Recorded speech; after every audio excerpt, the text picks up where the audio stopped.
Hello everyone and welcome back to At America TV. My name is James, one of the e-guides here at America, and we welcome audience members joining us online. We hope that you're doing well and staying safe. At America is the United is to provide a space for young Indonesians to learn more about the United States. In this episode, we will be having the Knowledge at America Human Rights Ice with a little game. I have here a question for all our audience members. And that question is, why is it important to maintain everyone's fundamental human options? Is it A, to support sustainable development, B, to prepare for possible future crisis, C, to ensure everyone receives crucial information? Stay tuned until the end of this program because we'll be giving a live shout out to whoever can answer correctly on our social media. America's 10th anniversary celebration and Women's History Month in March, we are holding an activity along with several giveaways, and those giveaways stay until the end of this program to find out more. Other than that, don't forget to take a selfie and tag at America's Instagram account. Now, without further ado, I'd like to invite Pak Gregbauer, a human rights and religious opening remarks. Pak Gregory, the stage is yours. Thank you. Good evening.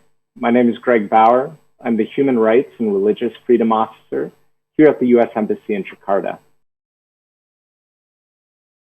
Dr. Horn and Dr. Erawan and our moderator, Professor Natasha, the pandemic have been monumental and are a testament to humanity's ability to work together to face a common threat. At times, these efforts have involved limitations on citizens' fundamental human rights. For example, limiting freedom of assembly to prevent the transmission of disease. Many times, these limitations are reasonable and are a result of participatory democratic decision processes.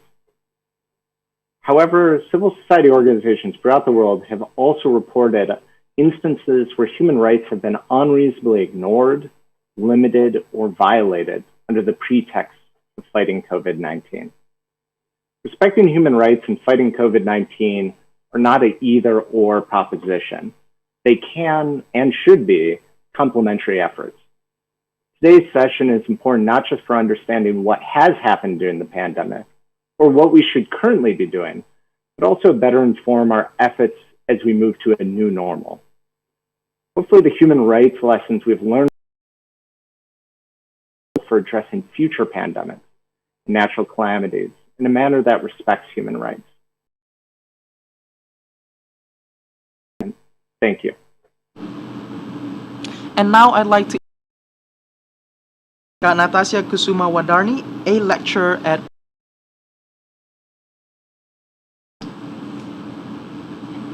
Thank you, James. Thank you all for finding time and visiting today's webinar. Natasha Kusuma Wardani, and I am a lecturer of International Relations at President University called GTable. Before we start, let me explain how you can talk to us during the webinar. If you have any questions during the presentation, just write them after the presentations and question and answer sessions. Human rights in the time of a pandemic. We will discuss government's obligations to guarantee human rights protections during and after a pandemic. Our honorable speakers today are Dr. Denise M. Horn and Dr. Ketut Erawan. Dr. Denise M. Horn is Associate Professor of Political Science and International Relations, Associate Professor. Dr. Horn is the author of Democratic Governance and Social Entrepreneurship, Civic Participation and the Future of Democracy in Routledge 2013, and Women and Civil Society and the Geopolitics of Democratizations, Routledge 2010.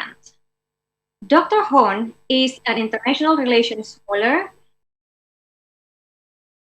of civil society developments to democratic growth focusing on development strategies such as social entrepreneurship.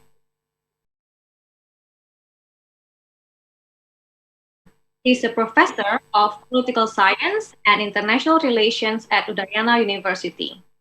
Dr. Ketut is a researcher working on democracy issues in the Asia-Pacific regions and beyond. He is democracy and an Indonesian think tank and the implementing agency of. In 2005 to 2009, Dr. Erawan served as director of the graduate program in political science at Gajah Mada University. He was an expert for the Ministry of Interior Affairs of Indonesia, a member of steering committee for the Australia and Indonesia Government Research Partnership Center at the Chulalongkorn University in Thailand, and a consultant for the World Bank Institute, UNDP, and various Indonesian agencies. Now let's start our first presentation from Dr. Horn. Can you hear me okay? Yes, okay. Yes, we can. All right. And I'm very happy to be here with my friend Pak Erawan. It's wonderful. I have a presentation. Hold on just a second. Let me share my.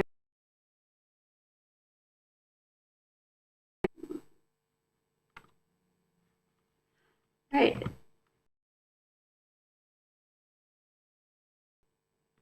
I'm assuming you can. To give a framework for our discussion today. So I thought that I would come at this question around human rights and the COVID-19 pandemic from the position of international law and how our approach to fighting the pandemic fits in or not with the way that international law around human rights is set up.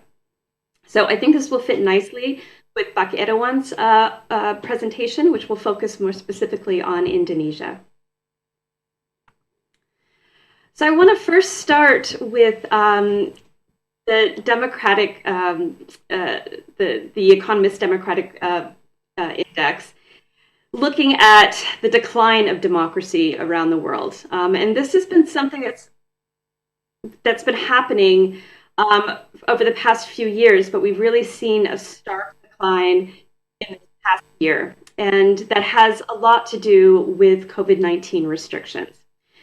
So you can see, according to this index, where once were, full democracies are now being considered flawed democracies for a variety of reasons. Now, when you look at this index, you're looking at civil liberties, pluralism, how people vote, how are people politically active, and how do they feel about their government. So civil liberties have been curtailed in many states, leading to this decline in democracy. But we are also at the same time, over the protest movements. And so it's an interesting combination of the two. Now, with COVID, what we've seen is this restriction on civil rights. And I think that the way that the conversation has been framed is really important in terms of talking about access to information, particularly. But we've seen enforced limits on interstate travel. So here in the United States, we actually have restrictions on who can travel from what state to another, which is really incredibly unusual in the United States. There are restrictions in Asia, but here in the United States, it's an ongoing debate over whether or not to open schools. And then, of course, quarantines and enforced quarantines have also limited civil rights and the expression of civil rights.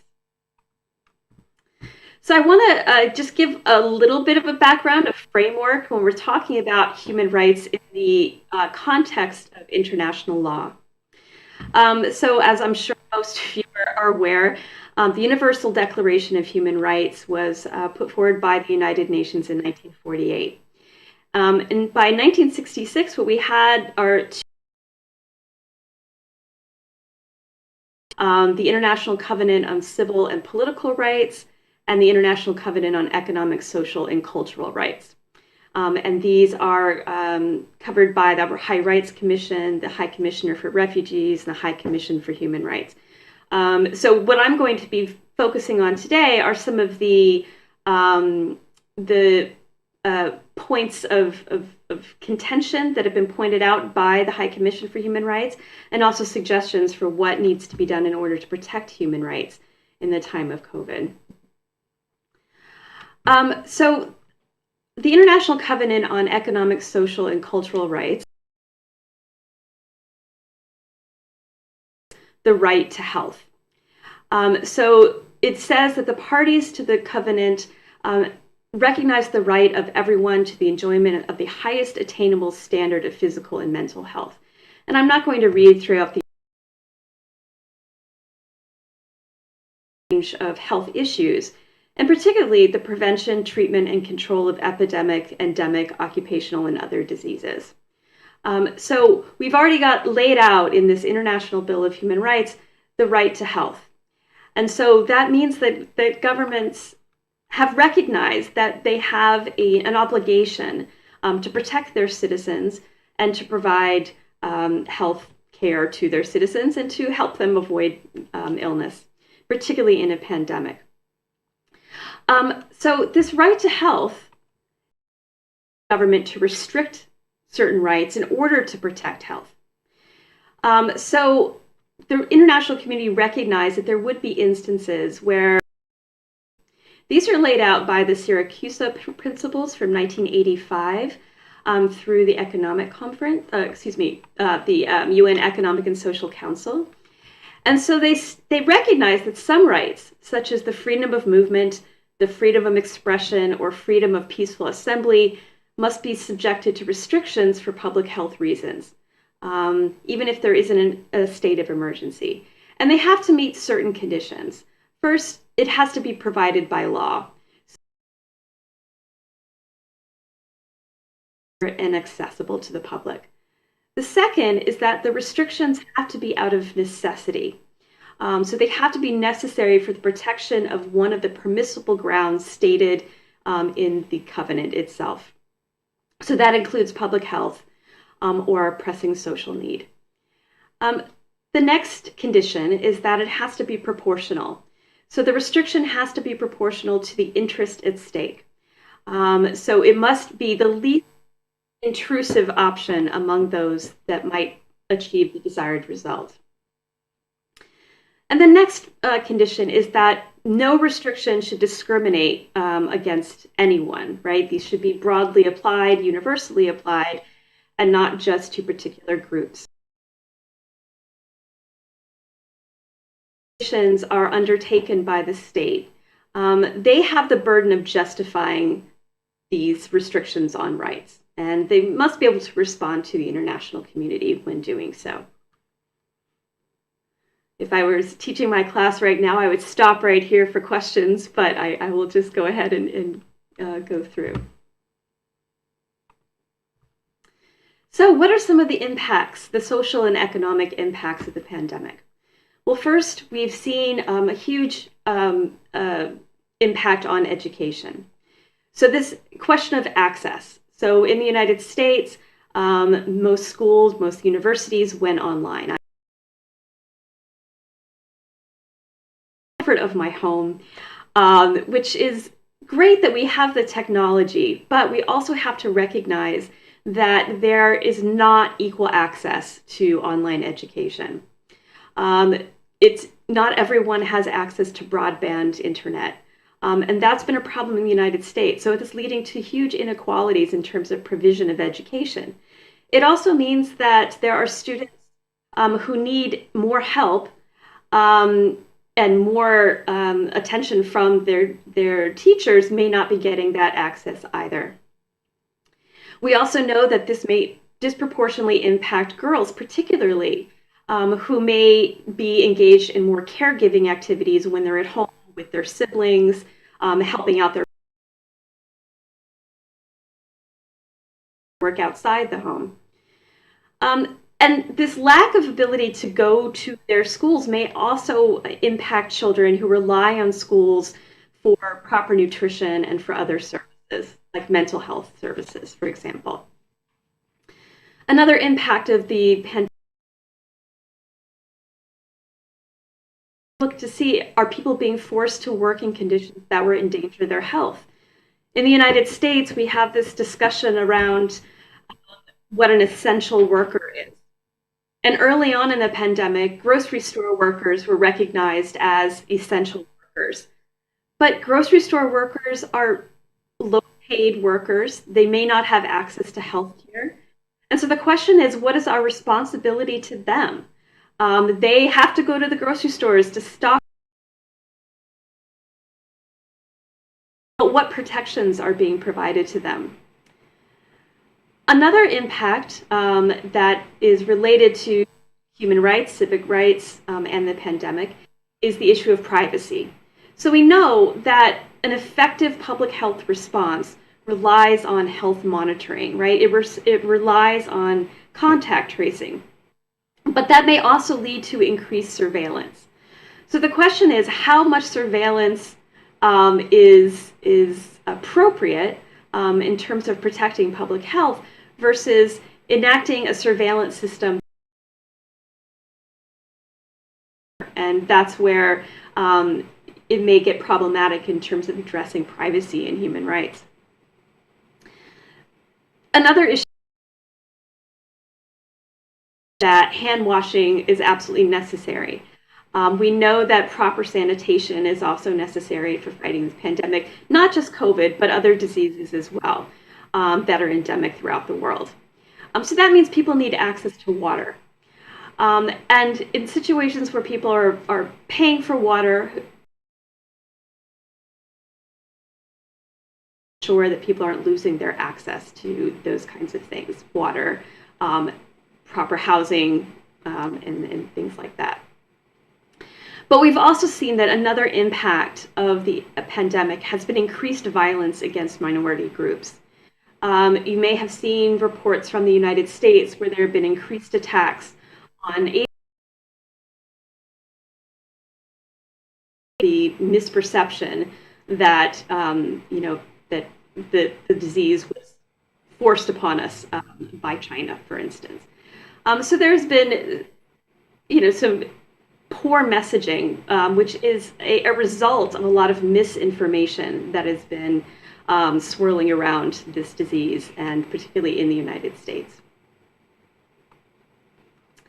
But I also want to address the impact on women's rights. I am a professor of international relations who studies women's rights around the world, and we have seen a big impact of the pandemic upon women's rights.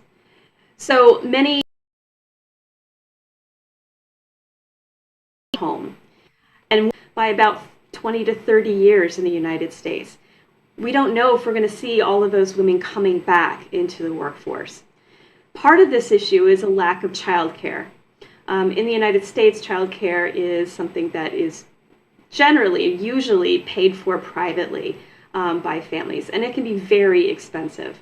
And so when people have lost their jobs, they have lost access to childcare and being able to pay for childcare, but also as people are being asked to stay at home in their families, that means many parents are unwilling to send their children out to childcare. And also, parents who usually relied on the schools, so they send their children to school during the day so they could work, no longer have that option as their children are being taught from home. So that has put a lot of pressure on women to fill in these roles. So they're working from home, they're helping teach their children, and they're also doing childcare.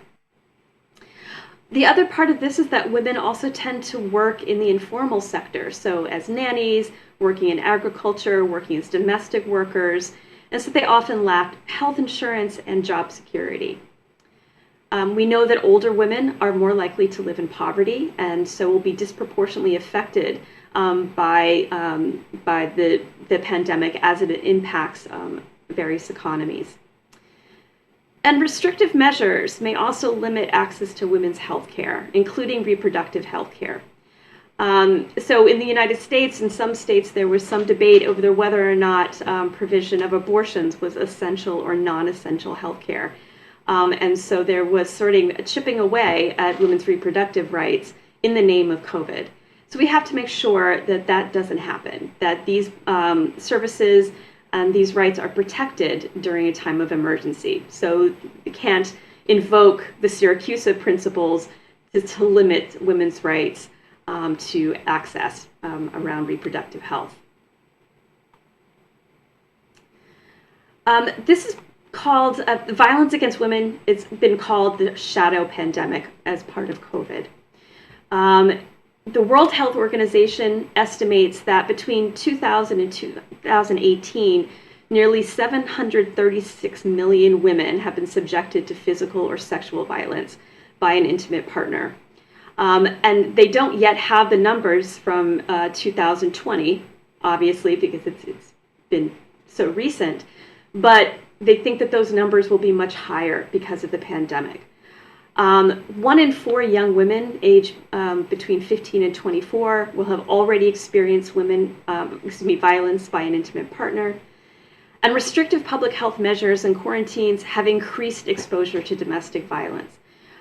So as people are being forced into their homes with their abusers, they also don't have access to the kinds of services that they normally would have had access to. So they may not have access to shelters, or being able to leave the state that they're in, right? Because there's limited travel. And so they may not have access to safe havens. So this is a problem as well that needs to be addressed.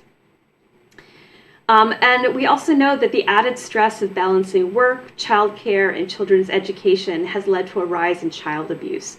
And children are not getting access to the services that they normally would have.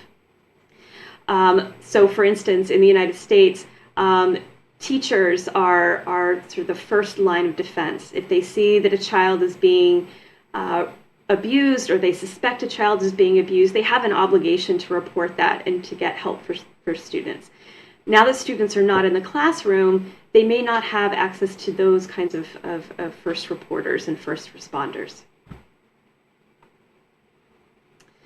So what do we know needs to be protected? COVID has really highlighted, rights that need to be protected in the first place, but this has really shown a light on a lot of the gaps in provisions of these rights. So the first, as Pak Greg mentioned at the beginning in the introduction, is the right to transparent, science-based health information and the right to access to information. We know this is crucial for public health. So that means that people need to have universal internet access. We also need to be able to shut down misinformation when it is harmful. And so, there's that fine balance between the freedom of expression versus, do you have the right to spread lies and misinformation, right? So this is something that we need to really consider carefully. We also, as I said, we need to be thinking about preventing violence against women, providing safe and clean housing, protecting people with disabilities, protecting people who are in detentions, in jail, in other institutions, right? So can we release people who are in danger of being infected? And I know in American prisons, there are high rates of COVID infections. And so how do we protect those people? We need to protect against stigma and xenophobia and racism, which has also been on the rise. We need to protect migrants and refugees. We need to protect the right to education. And we also need to address food insecurities and income instabilities. We would do this by extending unemployment benefits and maybe even universal basic income. So we really need to start thinking about how do we address the disparities that were already there and recommit ourselves to protecting human rights. So that means globally, we need a human rights-based approach to public health. This is an approach that the World Health Organization is undertaking, looking at all of the different elements of healthcare that are attached to our human rights. We also need worldwide transparency when reporting virus outbreaks. And I'm sure you know the World Health Organization has faced some criticism about how it dealt with the Chinese government when the disease first was reported. And we also need access to COVID vaccinations for everyone. So we must avoid vaccine nationalism. That access has to be there because it doesn't help if only the wealthy countries are being able to vaccinate their people. Every country needs access to that. And so there is some optimistic movement in that direction. So for instance, the Quad recently met to talk about how states like India and the United States and Australia will help to provide vaccinations for the developing world. So we also have some opportunities here. Because the pandemic has so starkly exposed inequities throughout societies, we have an opportunity to change these and not to return to the status quo. We need to really think very carefully about social protection policies that will reduce poverty, that will diminish people's exposure to risk, to manage economic and social risks, such as things like unemployment, sickness, disability, and old age. So even though there have been some restrictions on civil rights, I think we have a great opportunity to explore new ways of dealing with protecting people's rights and protecting health in this time of a pandemic. So thank you very much. I'll end my presentation there and turn it over to Pak Erawan. Thank you, Dr. Horns. We will continue for the next speaker with Dr. Erawan. The floor is yours. Okay. Good evening, everybody. Yes. Can you help me to present my PowerPoint?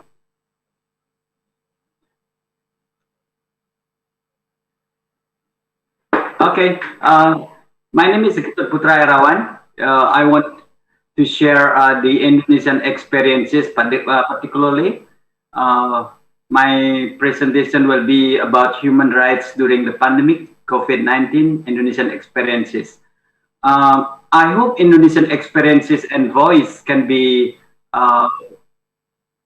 enlighten us in terms of discussion about how to see the human rights from the perspective of the South, because the epistemology or knowledge from the South is so significant. Okay, let me start by seeing some outline I made. Please continue.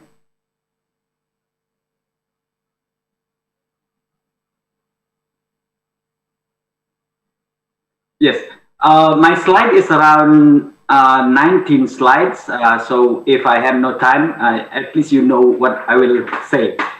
So the first slide is title. Second slide is this outline. The third slide to sixth slide will be about the struggles at the grassroots. So my approach to the problem will be started from the grassroots, from the bottom, and then try to navigate the dynamics or suffering from the bottom into the constellation, which Denise Horn already made academically really well.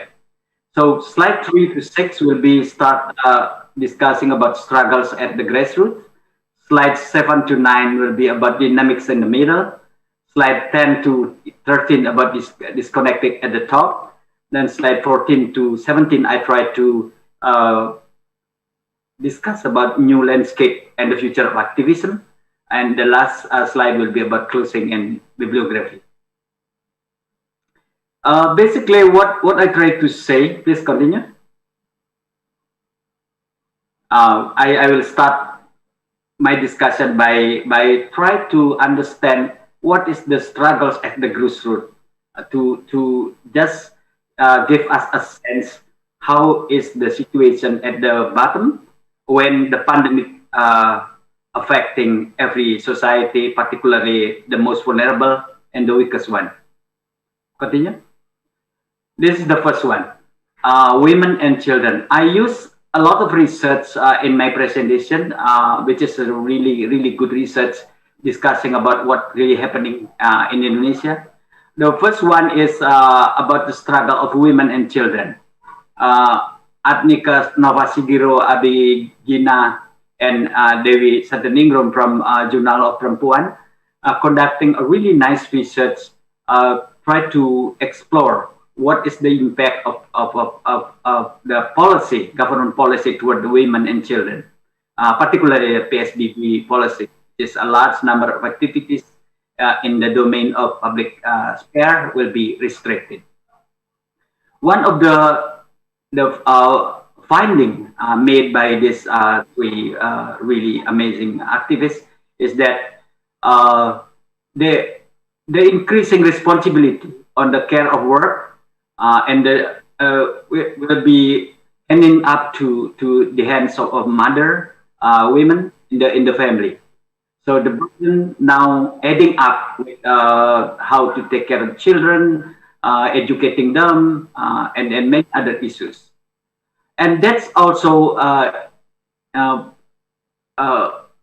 like make it more difficult for the women, because the existing inequality in the form of gender inequality, class inequality, social inequality, patriarchy, and many others now adding up into the pandemic, which is Denise mentioned about the hidden or disguised pandemic.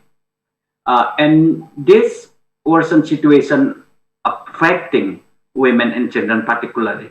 In their work at Jurnal Perempuan, they discussing about they call it intersectionality, meaning that one problem adding another and multiplying by to another issues.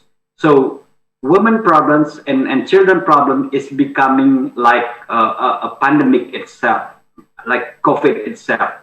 It mutated and become a new variant before the vaccine can be invented, new problem rising.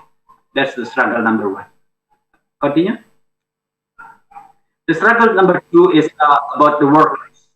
Workers in Indonesia, according to Legal Aid Institute, LBH, Lokataru, and many others institutions, I noticed they are able to show how the pandemic itself affecting the condition of workers. Some of them losing their job, some of them their salary was cut, and they cannot repay back their mortgage, and many other problems. Like mentioned here, it's around 236,000 workers already at home without paid. That is affecting significantly of the family, particularly in the sector of tourism, retail, and manufacture. And the problem is not ended up there, because when they try to borrow the money from the bank, they have difficulty, and then the place where they have a mortgage to finish, they send thugs to intimidate them and ask and taken back the car or motorbike they borrow, they rent. So the problem is not only economic; it's become intimidation. That's the problem of workers. The story is everywhere from Jakarta up to Papua. Please continue. The struggle number three is about the peripheries. How the COVID affecting mostly Java Island, but the other part, like in Aceh, Papua, and many other parts, Kalimantan, the situation is not better. When public services and public health capacity is lower than Java, the problem is multiplied. So the spread of this COVID-19 into the periphery devastated the already bad situation in that area. Continue. After I'm discussing about what happened in the ground, now I try to navigate our discussion into the middle, particularly discussing about this three tripod, which is civil society organization, public and public activism, media activism, and institutional activism, particularly national human rights institution.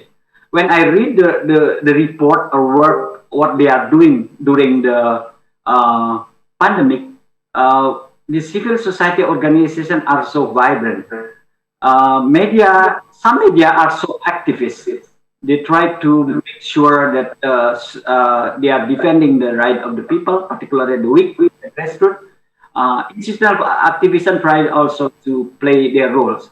National human rights institution doing some initiative to defend the interests of the people, but some people are questioning how far they can thrive when the state is not fully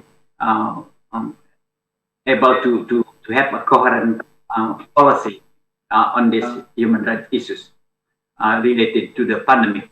So civil society organization and public activism taking so many front from worker, women,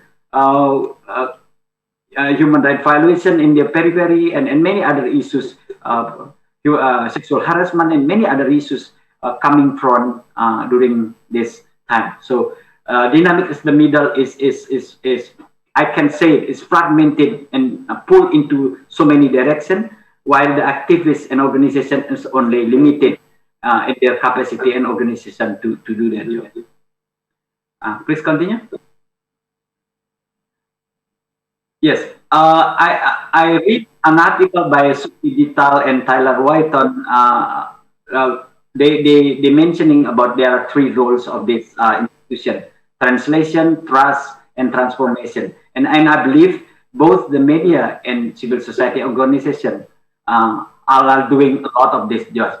Translating mean translation mean they are trying to translate the rule and policies into the most needed one. Trust, they try to build the capacity of the social and collectivity to understand what their need and how to fight it. And transformation is make sure empowerment is there. So the people in the weaker side know that they're able to transform the situation. They are in struggle, particularly. And then they need these three institutions to support them. Please continue. The problem with Indonesia is that not only middle, what I call it, the middle itself is flooded with so many issues and also pulling into so many direction of multiplying issues related to the human rights. But also there is a question about the top. The top means the state, policy, and many others. There are several works explaining what the state are doing, but many other more questioning how far the central government, local government, able to respond this health issues crisis affecting Indonesia. Please continue. The state priority is the question because the government of Indonesia plays the policy focusing more on economy, on recovering economy as a pretext and foundation of responding to health services. This is the problem, according to many researchers. One is that the UNESCO work elaborating how the problem will be emerged when the policy is basically based on economic calculation and priority than the human rights per se. And the second one, please continue. When we not only the state policy prioritizing more on economy and other more infrastructure issues than dealing with the human rights implication of the COVID, but also state so many sample of research questioning about the organization. From the beginning, the way to handle COVID in Indonesia is kind of disorganized, not focused, and many others, and lately try to become much more consolidated. But there is an issue of the involvement of military element in many structure of way of responding there. Some samples of issues from Jurnal Perempuan, Lokataru work on security session of the state, Julie Kadir work on issues of chaos in the social policy response. Sana Jafri mentioning about the crisis and also catastrophe in the way responding. Amnesty International showing how the issues of responding Indonesian problem is not done well. So there is a problem of priority. There is a problem of state disorganization according to many work areas. Continue. There is some element. ICHAR, for example, ASEAN Institute for Human Rights, working collaboratively at regional level, try to bring the issues of human rights, and also Indonesian roles as a non-permanent member of United Nations Human Rights Council right now in Geneva, bringing the question of whether this problem at the bottom, complication in the middle, and also problem in the top will be able to induce new perspective, because we are a member of HR and also a new Human Council now. Please continue. Because of the time, I'm continuing to some slides. Last slide I want to share. So when we have a problem struggle at the bottom, like the dynamic in the middle, but still a lot of issues in the middle, and disconnecting in the top. Now we try to find out what can we do. There are three suggestions I want to propose in this meeting, so we can have debate about this. The first one is the argument of that economy and human rights cannot be disentangled and prioritize one without affecting the others. So economy and human rights both are priorities. I bring the work by Bohos Slavasi Juan Pablo, just recently writing at human rights journal in Brazil, mentioning about those two issues, human rights and economy, are not incompatible. They are compatible. They need to bring it together. And the need to prioritize in human rights, because human rights affecting the ability of economic, the weakest one, to defend their basic right, and the jobs or the roles of the state to support them are so significant. That's we need to discuss these more issues more and make the top connected with this priority. Okay. Continue. The second point I try to mention is that because of the problem of human rights is just like women and children work right now, intersectionality, meaning that one form of problem affecting other problem, class problem, affecting the patriarchy, affecting the social disenfranchisement, that affecting also situation of human rights. Because if you are the poor, the lowest level, if you are the worker, informal one particularly, you will be affected by COVID from so many directions, intersectionally, meaning that you basically cannot disentangle what is the main issues, because every problem is coming. It's like a complication of many threatening diseases affecting you. So we need a new pedagogy of struggles, meaning that we need to handle the issue seriously, and we need to bring campuses particularly to discuss this more, because campus right now disengage in many ways with the struggle of people in the middle. Okay, the last point I try to make. future in the middle. As I mentioned before, that we need to bring these three arguments about translation, meaning that the role of new actors to translate the policy, the rules related to the human rights, like mentioning by Denise Horn, into the language understood by the people who most uneducated, the weakest one, the most outside part of Indonesia. So we need to translate that. Second, we need to build their trust that the government really want to, the government and all of the authority really responsible and part of this process. And the last one is that we need to make sure the weakest one need to be supported and need to be back up because their understanding about the situation right now is protected, is unchangeable. We need to bring their empowerment ability to understand we can have a future. I think I stop there. The last part of this slide is about work or bibliography I cited in the discussion. Thank you very much. Good night.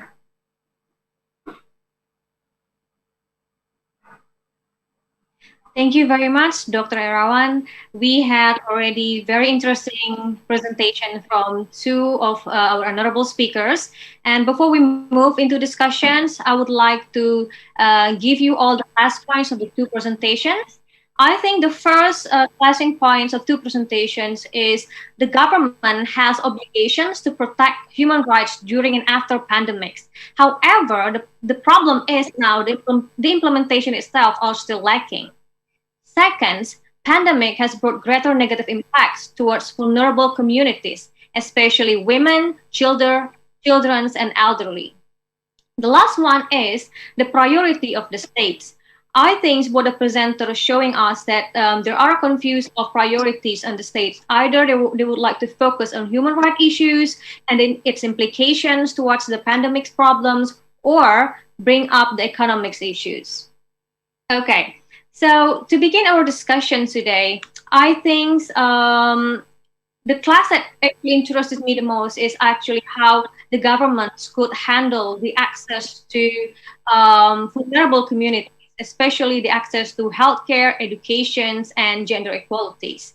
So let's see the opinions first from Dr. Horns, maybe regarding these issues on how the governments of the United States actually paying attention toward this healthcare, education, and gender equalities until today. Do they prioritize them or not? And to what extent that the governments actually thinks that these issues become their priority if we compare it to the economy?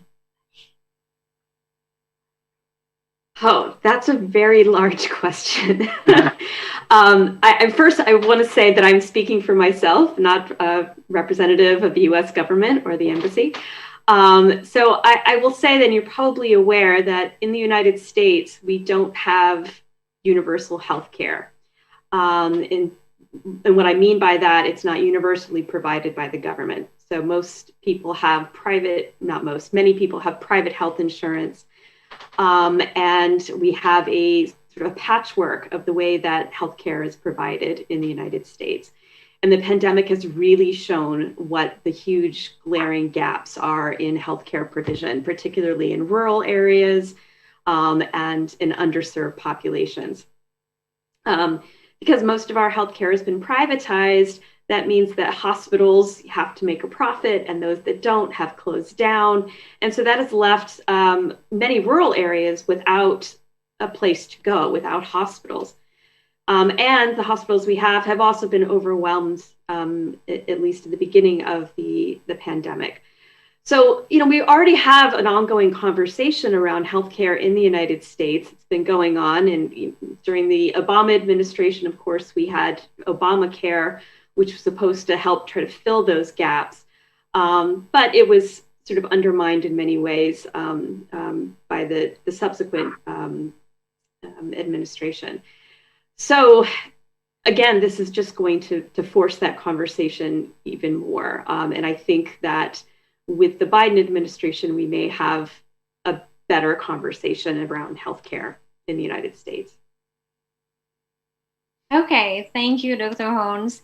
And so we will go to Dr. Erawan. So, what's your opinions regarding this in Indonesia? Yes. Yeah. Well, how to can you repeat the main point again, because it is more American focus.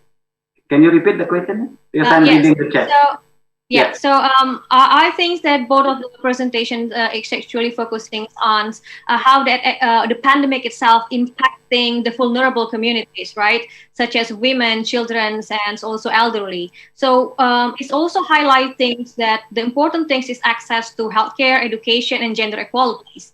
So Yes. how do you think that the government of Indonesia paying attention toward this issue? To what extent that they're paying attention to these issues compared to the economic? Because you said that state priorities somehow in between economics or human rights itself. Yeah, I think I already elaborating in some of point I try to make. But thank you very much for this really nice question. How about Indonesia? Whether we are prioritizing economy, or we are understanding the issues of complication of human rights, particularly for the vulnerable. The research I read, most of them are questioning about how far is the policy basically dealing with the complexity issues of human rights, because the approach is much more economic way of dealing with issues of human rights, which is not sufficient, because the complexity of issues like we discussed before, when we discuss about women, uh, we have an issue, and not only the thing we what do you call it, economicize the way we measure. For example, like when you ask a question about how many, like the family now, when the distance learning is conducted, most of the children, particularly the elementary school, saying that they got help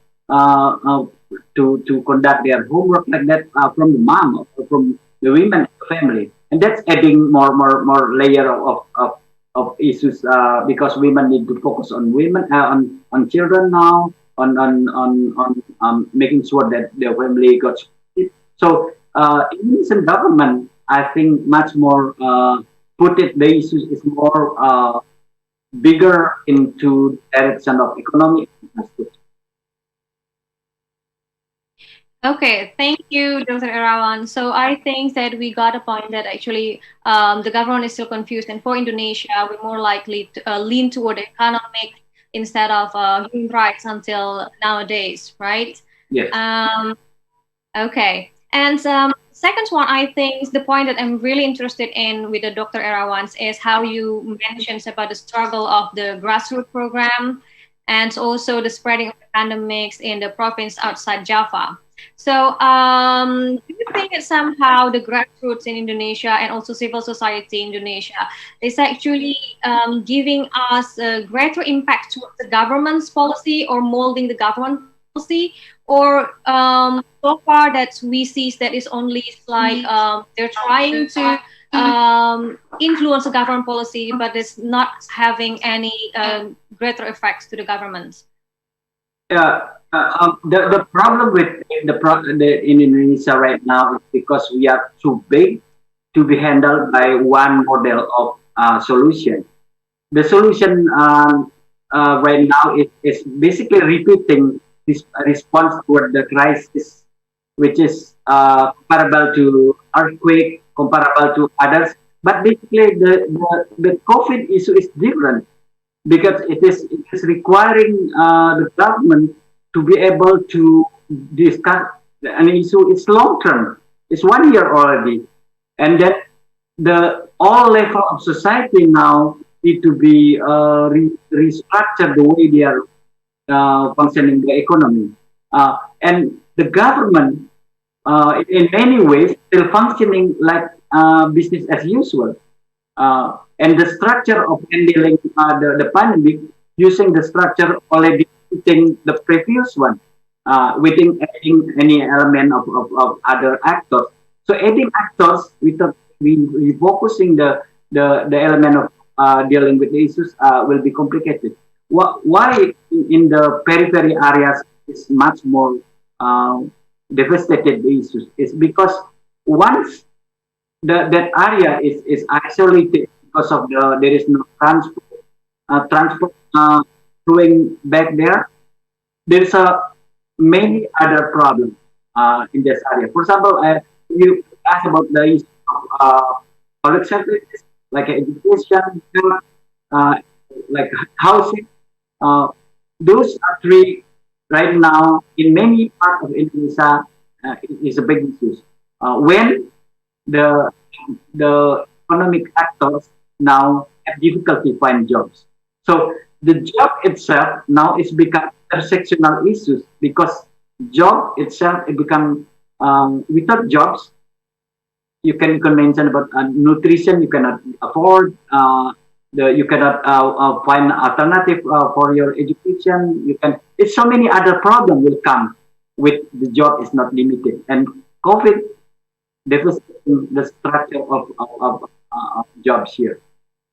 So from my perspective, the way to handle the COVID with the business as usual or crisis as usual is not precise. Okay, thank you, Dr. Erawan. This is a very interesting discussions, and it's actually lead me to another questions. Like it's in Indonesian's way of governance, centralization or decentralizations.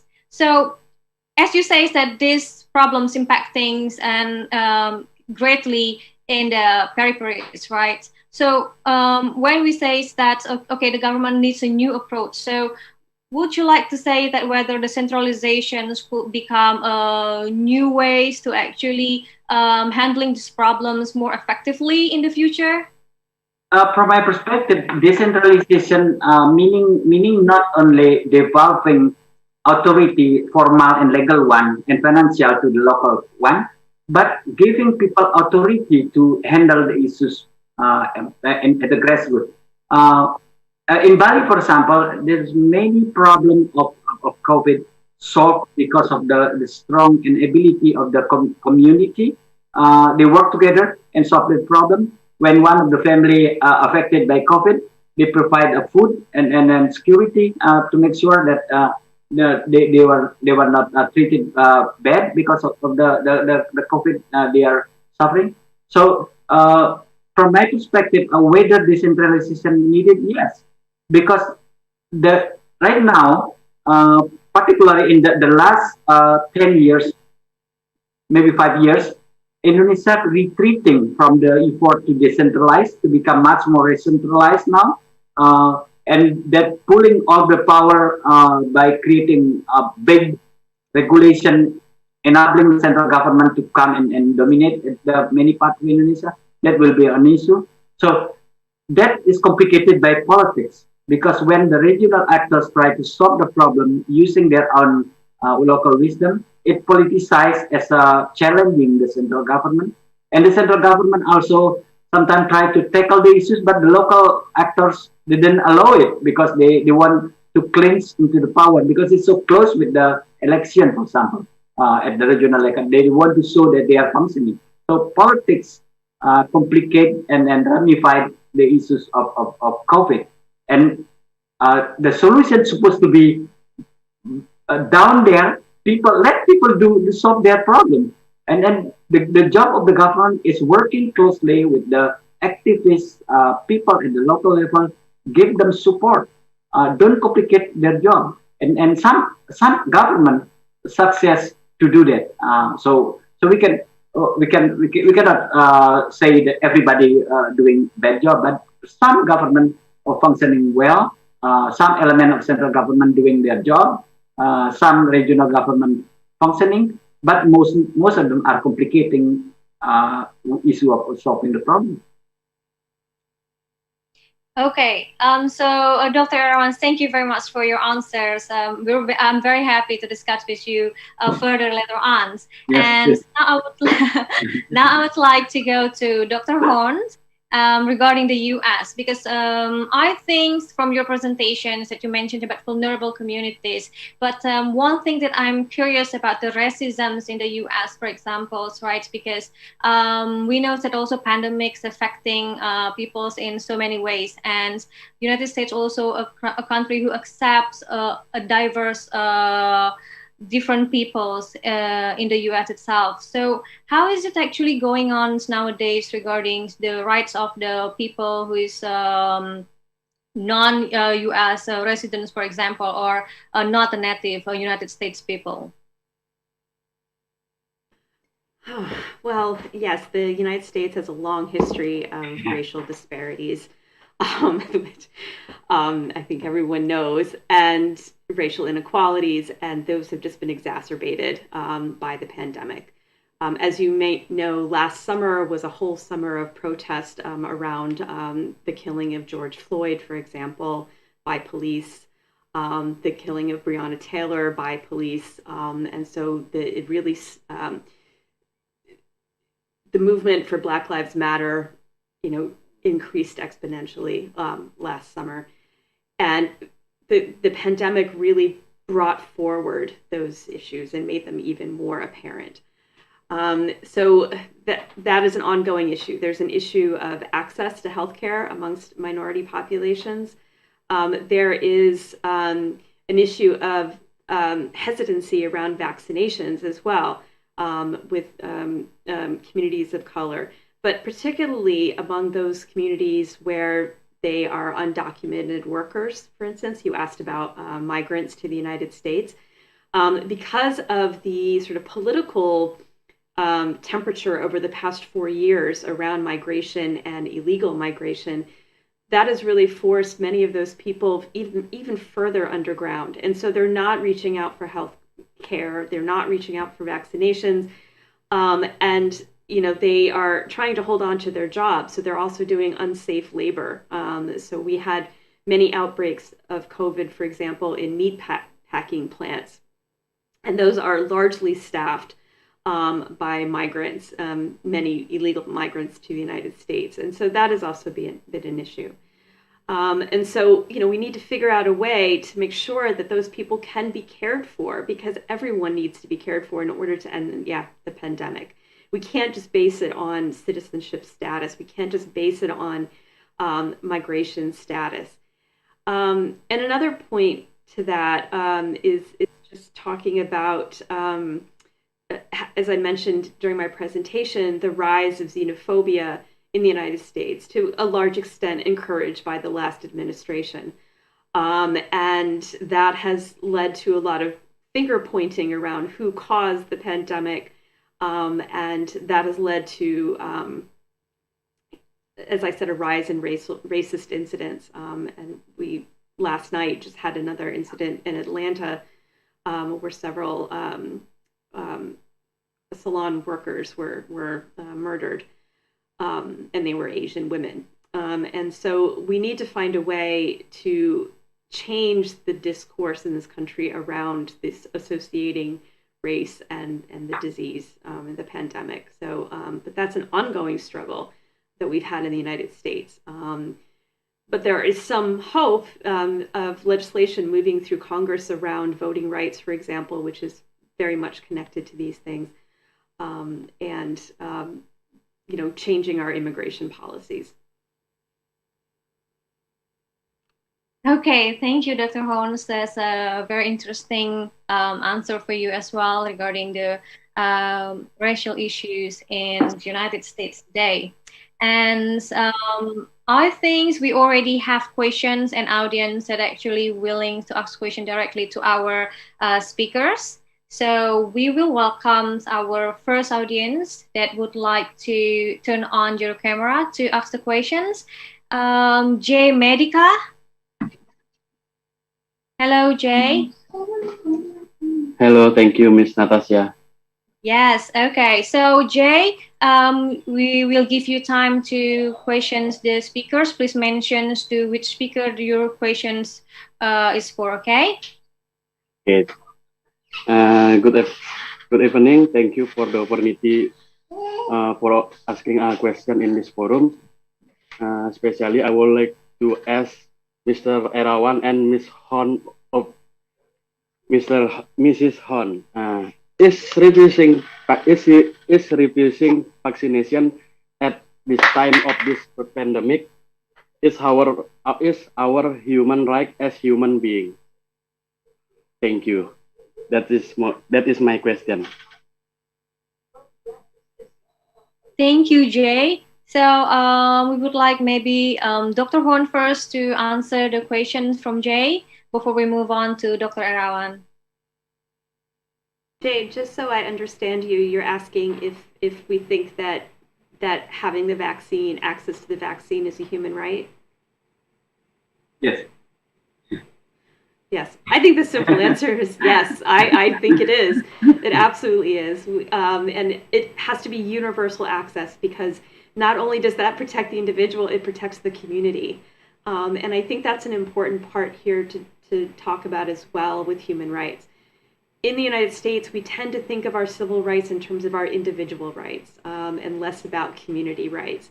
But human rights need to also be applied to communities. We need to think about how to protect communities.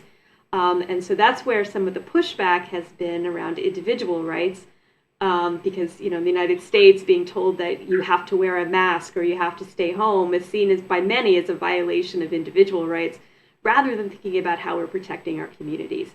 So I think when we talk about the vaccine, we do need to talk about it as a way to protect communities, and that will allow us to open up and to end those restrictions that so many people are sort of fighting against. Okay, thank you, Dr. Horns. Maybe Dr. Erwans would like to respond to the question. Yes, I'm totally agree with Dr. Horn about that refusing to be vaccinated is basically a problem with the human rights, because when people claiming that the right to refuse the vaccine, they need also to think about the right of others to live affected by that vaccine. The problem with this issue is I think that there's this. This is my experience. Whenever I'm traveling and discussing and supporting other transition to democracy in many other countries, they always asking the question: why Indonesia, with such complicated and many problems of democracy, want to support other countries to be democratized? What credibility you have? My answer is simple. One is that this is solidarity. There's an issue that we want to all of us want to be into the democratic path together. So this is the problem because the same problems. So some mistakes and complication and problem we have in our country can become a lesson learned from others to not be followed. And I think in this case, the United States lately in the last few years, the debate about these issues is one of the mistakes need to be what is shared to others to not to be followed, because the debate about not to be vaccinated is really American debate, and that bring a question to many other countries. Why is it an issue there? The same issue like Indonesia. Why is it an issue in Indonesia about transparency and accountability? We said that that's our problem. We're struggling. We need to fix it, and we don't want other people to follow our mistakes. Okay, thank you, Dr. Erawan. So I think the point is somehow it is our human rights, but the problem is the extent towards our human rights is when somehow it's not violating other human rights. Is that so? Yes. Okay, thank you. So we will move for the next questions from Reza Rushidin. Reza?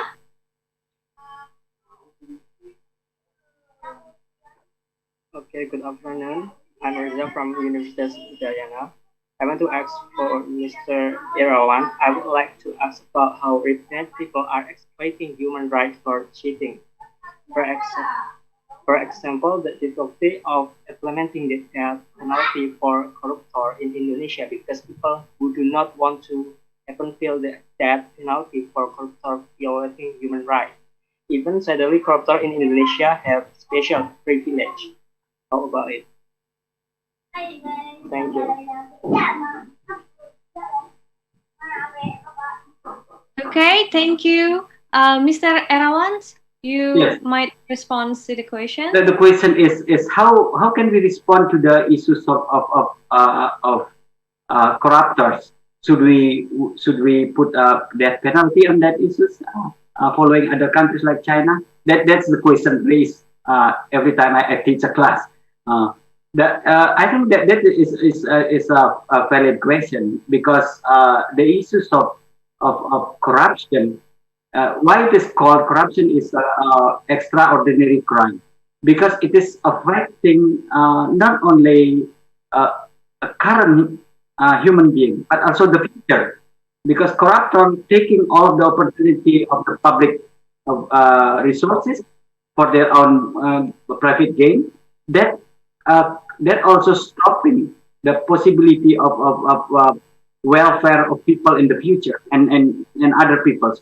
So it is violating, from my perspective, violating the basic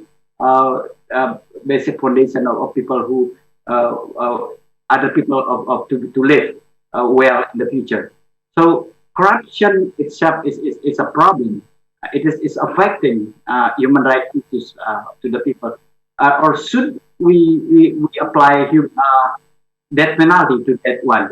This is the problem because to verify whether the actor is really the person who doing it, that's complication in Indonesia because many sample of cases when we try to sort it out, what is the roots of who is the culprit of this corruption, it's so difficult because it is collectively done with a shared responsibility.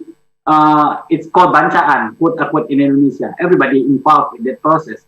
So collective issues, how can we apply death penalty to collective crime?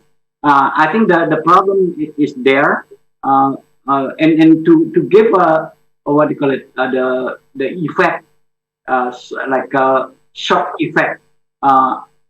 Should we use the death penalty? That's my question. I think it is. First, we need to have a accountability mechanism to be able to open up the issues and clarify who is the victim, who is the culprit, who is the doer of the corruption issues, and then we can discuss about whether the like a capital punishment should be done to them. Otherwise, you will what do you call it, punish somebody which is not really responsible for them, because the powerful can ask somebody else to represent, quote unquote, them in order to be pretending that they are doing that is, yeah, like there is some sample that one small like a public officer own like saving trillions of rupiah, and that bringing us a question: where's the small level official got the money? If you want to give a death penalty to that officer, I think that the money is not owned by him personally. The issue is there. I would also Okay, add thank you, that. Dr. Oh, sure, Dennis. I just want to give it back to you. Sorry, I was just going to say this question of capital punishment is also a human rights question. It is capital punishment, the death penalty is recognized by many in international law as a violation of human rights. And so the question is whether the state has the right to kill people for committing crimes. And so another question might be, what is a different way of punishing people for corruption, but also how do we undermine the systems that allow that corruption to prevail? And that's, I think, the real question. Okay, thank you, Dr. Horns and Dr. Erawan, for the response. We will move to the next questions from Ritaro Hariwangsa. Would you please turn on your camera and address your question? Okay, thank you for the opportunity. I'm sorry I can turn off my camera. Um, as mentioned earlier, we are not only facing the COVID-19 pandemic, but also facing the shadow pandemic, racial pandemic, and inequality pandemic. I think this whole kind of pandemic is a danger for human rights and democracy of country, both in Indonesia or in other countries.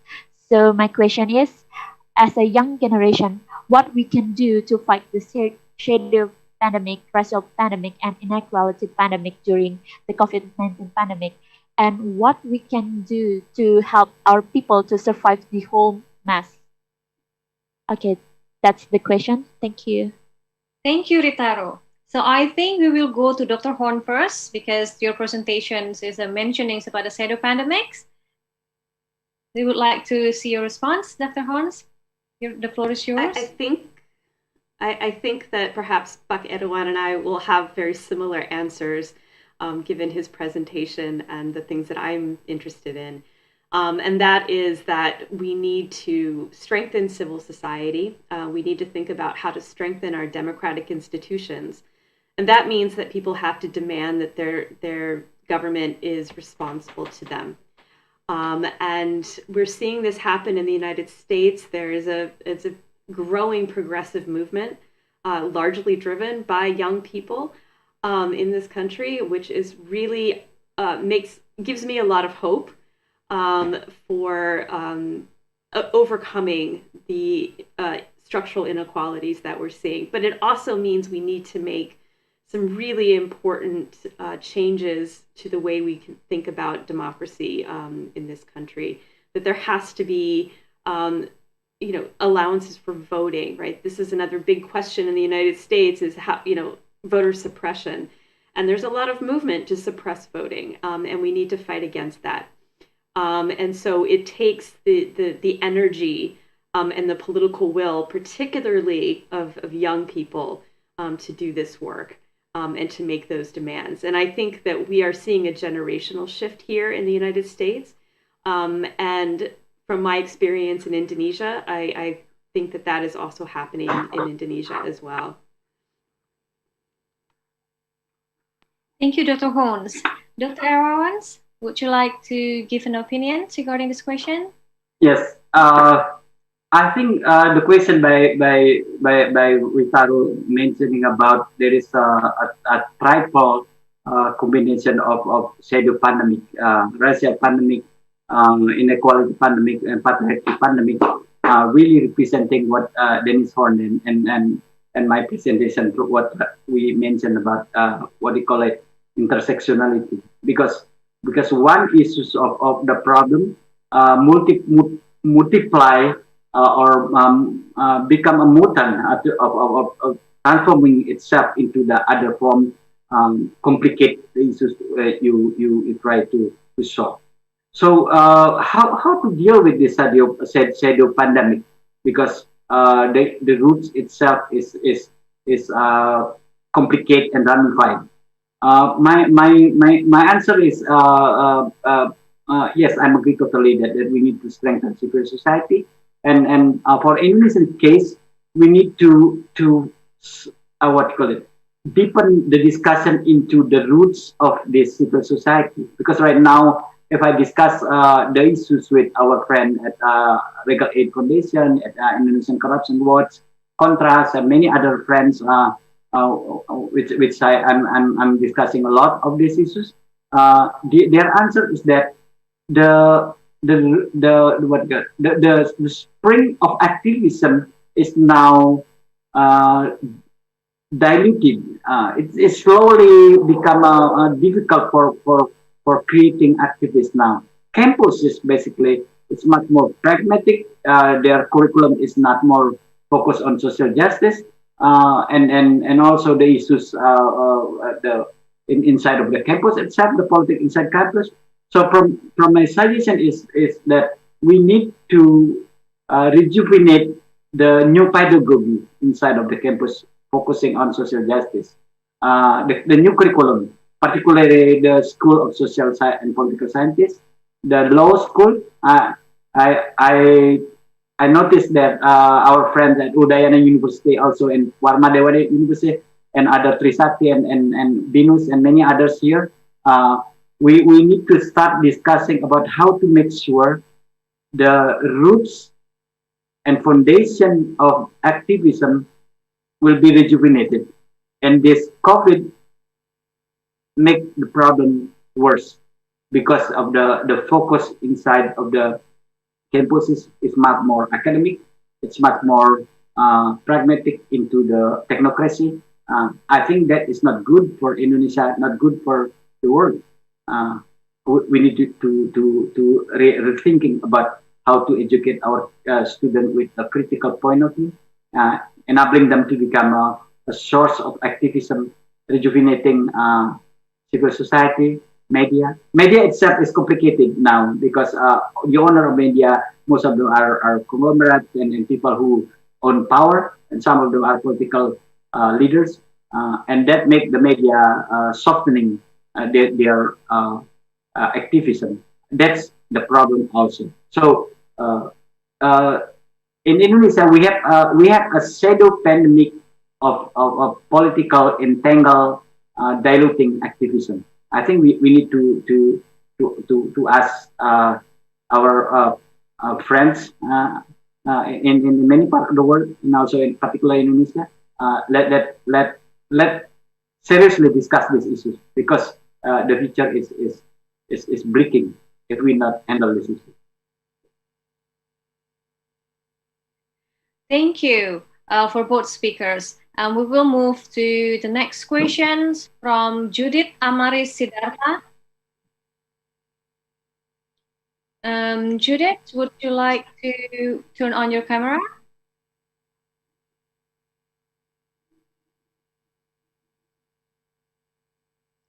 Judith?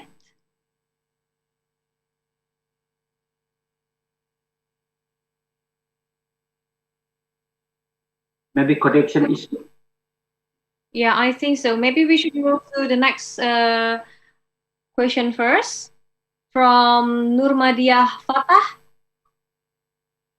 Am I audible? Okay. Yes, yes, you're audible. Please, the floor is yours. Good evening. Thank you to give me opportunity in this forum. I would like to introduce myself first. I'm Nurmadiah Fatah from University of Halo-Oleo Kendari, Southeast Sulawesi.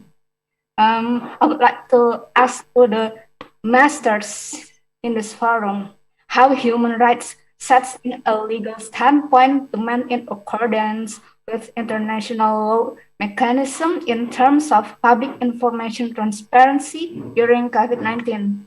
I think that's my questions in this forum tonight.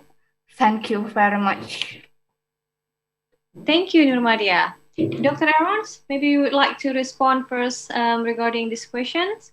Yes. I think this is a really good question about how to ground in the universal principle into the place like Indonesia.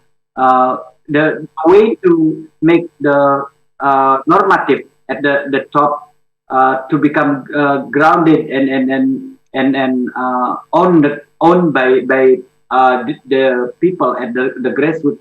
That is the biggest challenge we have, because right now I'm reading two books. One is that by Stephen Hordgood about the ends of end times of human rights, basically asking a question. Now is the human rights mechanism in the global level. The principle is done. It is overdue. It is too much and is not not relevant anymore. Basically, that is challenge by Stephen Hordgood, because he asked a question like mentioning by Nurmadiah, a principle, and at the top, the more you make it more because people at the top try to create a net, a weave of norms and institution enabling the work working together to punish, quote unquote, or make sure the country to follow it, ratify it, and follow it, and then and implement it in their rule of the law. But the problem, according to many actors like Garavito, is that we need to bridge it, this one with the dynamic and the middle and the lower level, enabling the suffering of people who basically in daily life dealing with the issue of human rights. Basically, to connect each big human right and the small human rights, the people suffering and how they deal with the issues, and basically how the principle manifested in the reality. Connecting those are the challenges. Garavito, for example, mentioning about if we cannot bring able to respond the daily life of people who are struggling with the human rights violation, the big principle on the top is useless. I think that is the question me and Dennis try to struggle. And Dennis mentioning we thought the bigger universal standard, how we can have solidarity, how can we make sure the people at the north and the south able to communicate our basic what you call it, essence, which is human, and how our rights can collectively secured.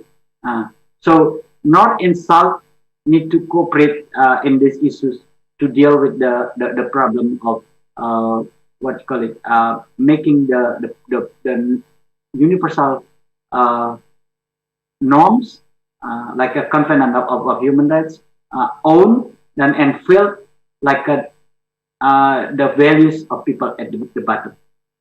Yes, that's my answer.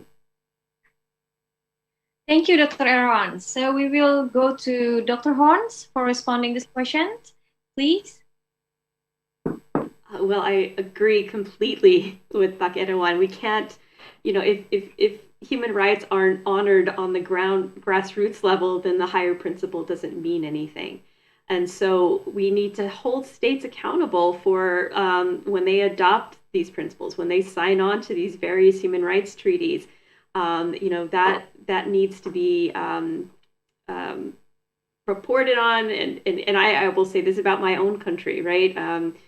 The United States is not, in fact, has not ratified several human rights treaties that others have ratified, although, we claim to care about human rights. I think that we are seeing, hopefully, a shift away from the isolationism and populism of the past 4 years, not just in the United States, but also in Europe. We were seeing the results of the Brexit and people realizing what perhaps a bad idea that was.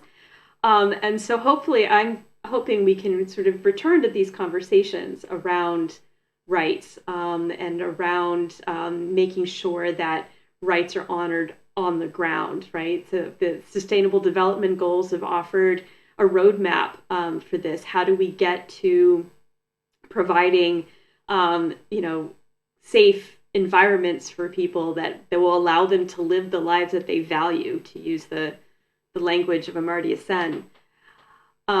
So yeah, if these rights are not being protected on the local level, then the international law means very little.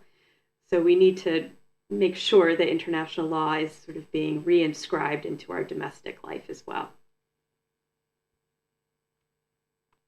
Thank you, Dr. Horns. That is a very interesting answer, actually. It's like inscribing human rights into ourselves, right? Meanwhile, I think like today you see that states even hardly comply to international law itself. So I think it's a bit complicated issue that we can solve later on. Okay, so I still have another questions for our honorable speakers.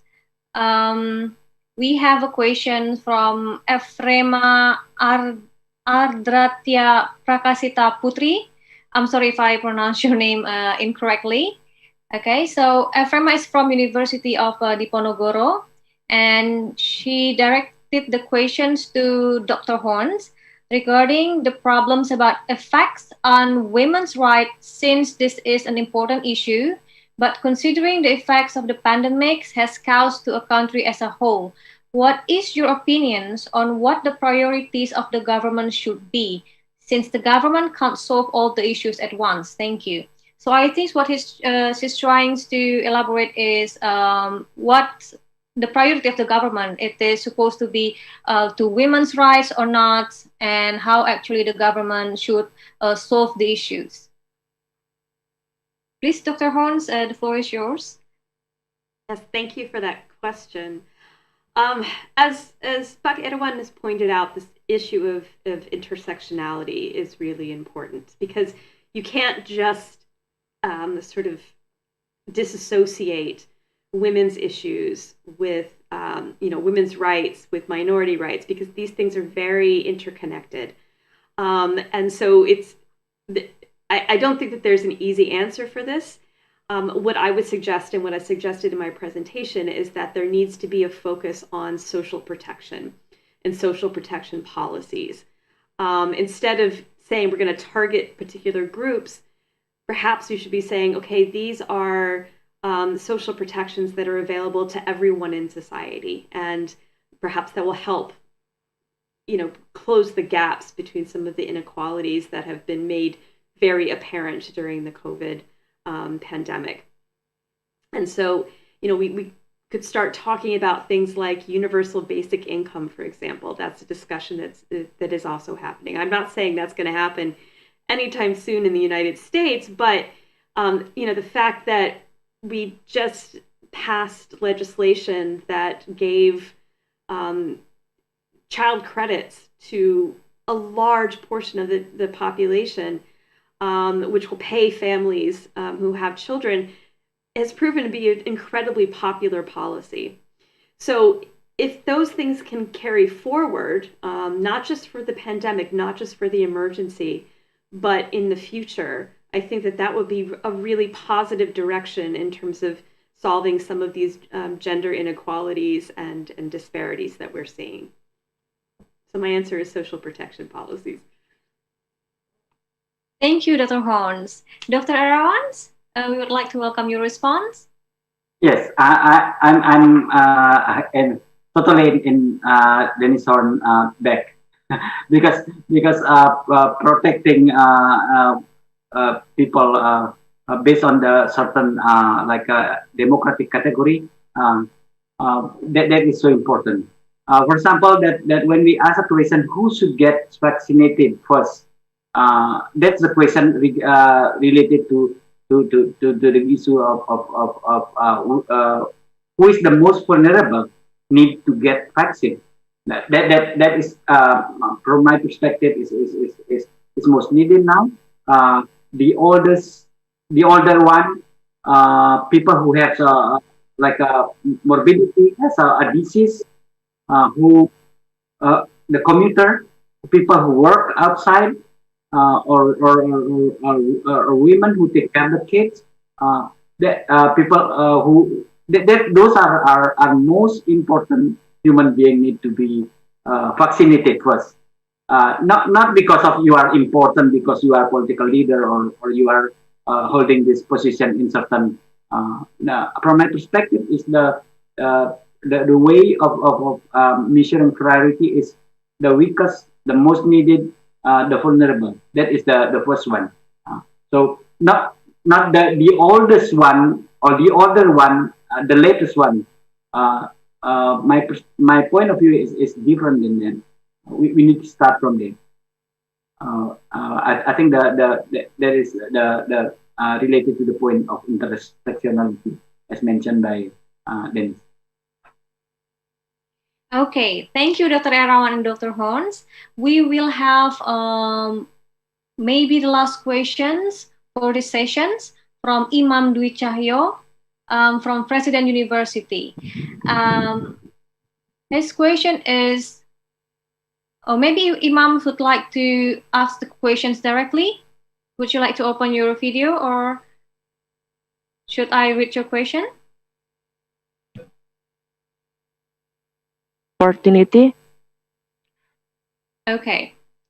Actually, my name is Imam Dujaya. I'm from President University. I would like to ask about the sustainable development. in this pandemic era. As we know, the sustainable development is the goal of sustainable development is to improve the quality life for human being, for the people in the world from this era and the future generation. And as we know, the good quality of life is the right to everyone. And I want to ask how the solution on this. Thank you. Thank you, Imam. So we would like for the speakers to answer the questions. Should we begin with Dr. Horn for sustainable developments and pandemic? Oh, sure. That's a big question, right? The resources of states and governments are being so focused on the pandemic that we might lose sight of the good work that's being done around sustainable development. So I'm hoping that, as I said in my presentation, we are actually seeing an opportunity to move further along those goals. Now that we've seen, the problems with these massive inequalities, how can we work to start doing things like providing housing, for example? How do we think of new solutions to end the status quo of these disparities? So I think that governments have to be very careful not to lose sight of the Sustainable Development Goals. We need to be rethinking our energy consumption. And, the pandemic has shown us what that could look like.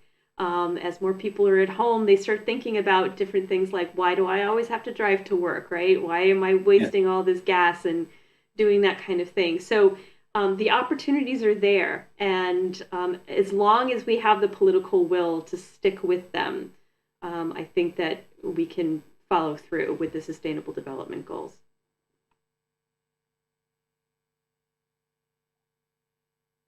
Thank you, Dr. Horns. Next, we will move to Dr. Erawan.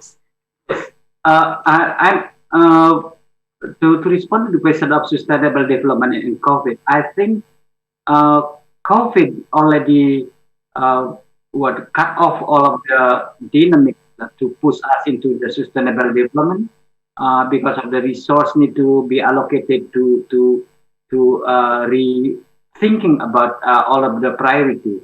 The concept of new normal is also an issue. Who will benefit on this new normal? And because the priority of the government is toward the direction which is sometimes criticized as too much to economy. So sustainable development also is a blessing of these guys, and I'm agree with Denise Horn's point about that because of the COVID, enabling us to rethinking about how we use our energy and environment. I think everybody now coming back to the basic. They try to eat the food not as lavishly before. They try to make sure that they get a little bit at saving for the next months. So it is a vulnerability create people to come to the simplicity of life, which is make the environment much more better off. So in terms of the effect towards sustainable development, I think I see the two swords. One is a good one, the other is the not good one. Can I answer one question which is missed, Natasha? Yes, of course. There is a question which is, from my perspective, really important. Asking a question whether the COVID pandemic COVID-19 can be categorized as a force majeure. In terms of it is affecting every activities into new direction and stopping all of the plan, we can see it. We can categorize as a force majeure, but making it as a pretext to not following the accountability mechanism, I think that's the danger. Because when you say that, oh, okay, we are in the force majeure, or we do need to follow the regulation following the competitive bidding in certain projects, or we need to push this allocation without planning and giving our groups politically close to the government to get. That's the dangerous, because in Indonesia the debate is usually after the crisis. People will reevaluate whether the use of funding during that COVID can be categorized force measures, and that is politically charged. I think if right now we say, okay, it is force major in terms of changing our priority, but doesn't mean that in allowing us to not following all of the accountability standard to be followed. Otherwise, the accountability issue is there, and corruption will be one of the big problems after the crisis. Okay, thank you, Dr. Erawan. Dr. Horst, would you like something to say regarding the force major as well? Yeah, I completely agree with that point. As I noted in my presentation, that there are there are allowances within international law that say that states can limit rights when necessary for but for the most extreme conditions. I think there needs to be accountability there, that states, if they are going to start putting restrictions on rights, need to be able to show how that actually is an impact or an effect, rather, of COVID-19, but then also know that those limitations cannot be permanent, that there can't be backsliding, that they have to be willing to release those limitations when the time is right. And we can't just use the excuse of COVID for everything, as Pak was saying. We can't, say, oh, it's COVID, so we're going to just push these contracts through. It's all Wild West. You do whatever you want to do. That can't happen. So I agree, yes, with what he said. Thank you, Dr. Horns. So that's all for today's question. So before we close the sessions, I would like to say several solutions that I believe our discussion, question and answer sessions, our speaker have given us several solutions that should be taken into account by our government both in the US and Indonesia. First, strengthening our democratic system and change the way we see human rights are the keys to solving the pandemic's impact toward human rights. Second is strengthening and involving civil societies in decision-making process. Third, better social protection to the society, especially for the vulnerable communities. And last one, I think, from the new questions, last question is, states should put sustainable development as a part of solution in managing the pandemic. So before we closing the sessions, we would like to hear the closing statements from Dr. Horn and Dr. Erawan. Please, we welcome Dr. Erawan for the closing statements for this session.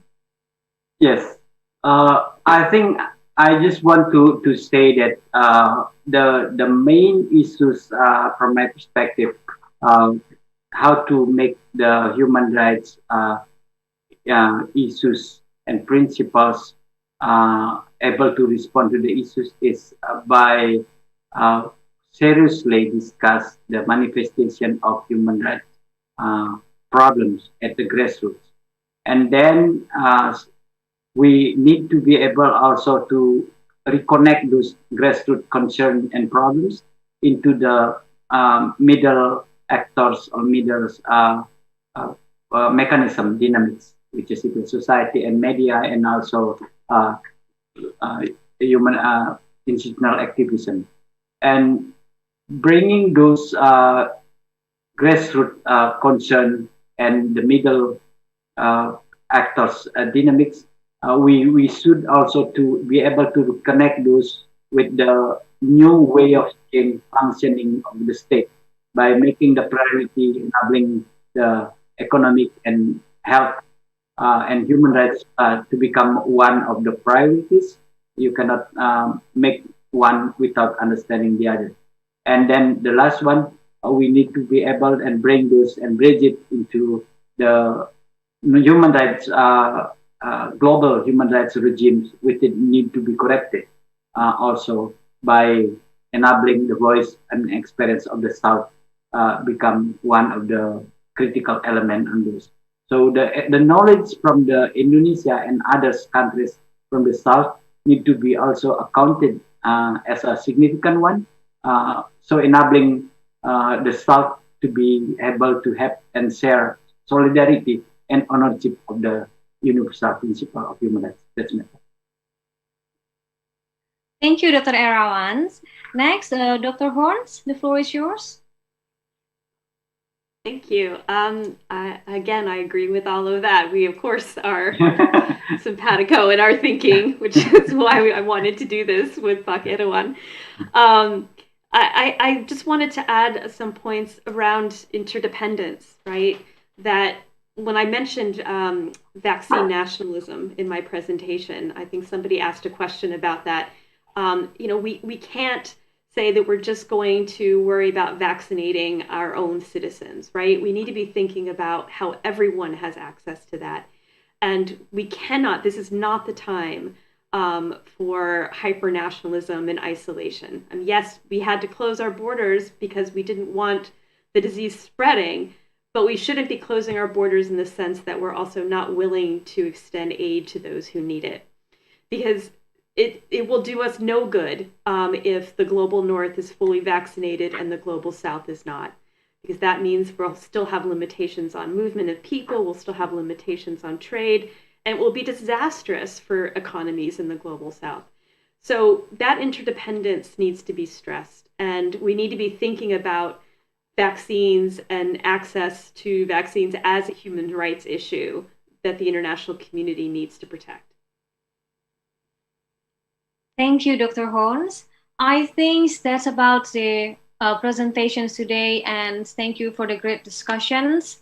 We would like to also thank you for the participants today, and we hope to see you again next time. I will give back the floor to our e-guide, James. Thank you. Thank you so much to all our speakers and our moderator for today's very informative session. Earlier in the event, we asked our audience members a question, and that question is, why is it important to maintain everyone's fundamental human rights to information in a time of crisis? The correct answer is option D, all of the above. Congratulations goes to Adi Nugroho from Facebook for answering correctly. Thank you to everyone who has participated. Don't forget to tune in next time for another chance to get a shout out from us. And I'd also like to remind everyone about our giveaways, the 10 tablets for the 10 lucky people. If you're interested in joining, visit our link at bit.ly/WHMinspire for more information. Now, you may be wondering, how could I develop an awesome idea for a place like this? It's actually very easy. All you need to do is go to our website at www.atamerica.or.id, select Create a Program, and click Collaborate with us. All event proposals coming to us will be reviewed, and your event might be featured here soon. You can also subscribe to our newsletter for all our weekly updates. That wraps this episode. It's been fun, but we have to say goodbye for now. Follow our Twitter, Facebook, or Instagram at @ATAmerica for all our fun contents, event updates, and so much more. Thanks again, everyone, for joining. My name is James, and I'll see you at the next At America TV episode. Bye!